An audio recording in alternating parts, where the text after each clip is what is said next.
นี่เดฟฉันได้ยินว่าเธอมีแฟนแล้วนี่จริงไหมฮะอะไรนะฉันไม่เคยบอกเลยว่าฉันมีแฟนอะไรกันนี่ฉันหลงคิดไปข้างเดียวหรอว่าเดฟเป็นแฟนฉันเขาถึงไม่ยอมบอกคนอื่นว่าเขามีแฟนแล้วเดฟนี่มันแย่จริงๆเลยฉันเจ็บใจจริงๆเลยฉันต้องกลับบ้านไปเล่าให้เพื่อนสนิทฉันฟังดีกว่าเปียเธอต้องมาดูอะไรนี่นะดูสิเดฟน่ะเดฟกำลังยืนคุยกับผู้หญิงคนใหม่ดูเขายืนคุยกันสิแถมสองคนนี้ยังไปกินไอติมด้วยกันวันนี้ด้วยนะโอ้ยก็ฉันบอกแล้วไงว่าเดฟมาไว้ใจได้ที่ไหนล่ะว่าแต่ผู้หญิงคนนั้นเป็นใครน่ะฉันไม่เคยเห็นหน้าเลย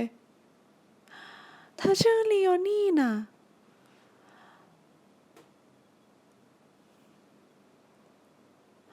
ลีโอขอหยุดเล่นแป๊บนึงนะคือว่าฉันปวดห้องน้ำอ่ะเดี๋ยวฉันขอไปแอบฉี่ข้างหลังนี้แป๊บนึงนะเดฟนายนี่มันทุเรศจริงๆเลยนะโอ้ยแล้วจะให้ฉันเดินกลับบ้านหรือไงมันไกลมากเลยนะเอาหน่าเดี๋ยวมาแป๊บเดียวนี่เธอคือลีโอนี่ใช่ไหมใช่ทำไมหรอเธอไม่ควรจะแย่งแฟนคนอื่นเขานะรู้ไหมพูดเรื่องอะไรของเธอน่ะลงมาเดี๋ยวนี้นะมาคุยกันให้รู้เรื่องพวกเธอเป็นใครกันน่ะฉันไม่รู้จักเธอเลยเธอต้องการอะไรกันเธอหาแฟนคนอื่นหาแฟนอื่นไม่ได้หรือไงมายุ่งอะไรกับแฟนเพื่อนฉันเนี่ยอะไรของพวกเธอฉันมีแฟนแล้วนะแฟนฉันชื่อแดเนียลต่างหากล่ะแดเนียลบ้าอะไรเดฟต่างหากล่ะ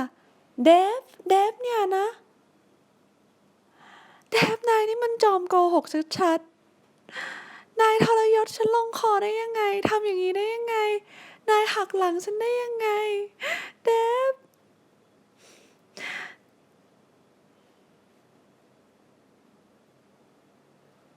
นี่แน่เธอสมควรจะโดนแบบนี้โอ๊ยเธอตบฉันทำไมเนี่ยใจเย็นๆก่อนนะฉันแค่มาเยี่ยมเดฟเป็นญาติฉันเป็นลูกพี่ลูกน้องฉันเอง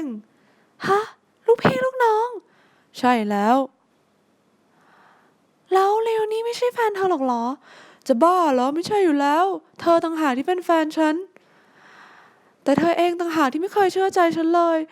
เธอทำอย่างนี้รู้ไหมฉันผิดหวังในตัวเธอมากเลยโอ๊ยฉันขอโทษนะเดฟฉันขอโทษจริงๆโอ๊ยเอาเถอะฉันเสียอารมณ์ฉันว่าฉันไปดีกว่านั่นน่ะสิไปกันเถอะคนมองกันใหญ่ละดูเป็นตัวตลกไงกันเถอะยังไงก็ไม่รู้ไปกันเถอะโอ๊ยไม่น่าเลยฉันไม่ไว้ใจเดฟทำให้เดฟผิดหวังอีกแล้วถ้าฉันไม่อยากให้เป็นแบบนี้เลยฉันเสียเดฟไปแล้วใช่ไหมเนี่ยฉันควรจะทำยังไงดีถึงจะได้เดฟกลับคืนมาต้อง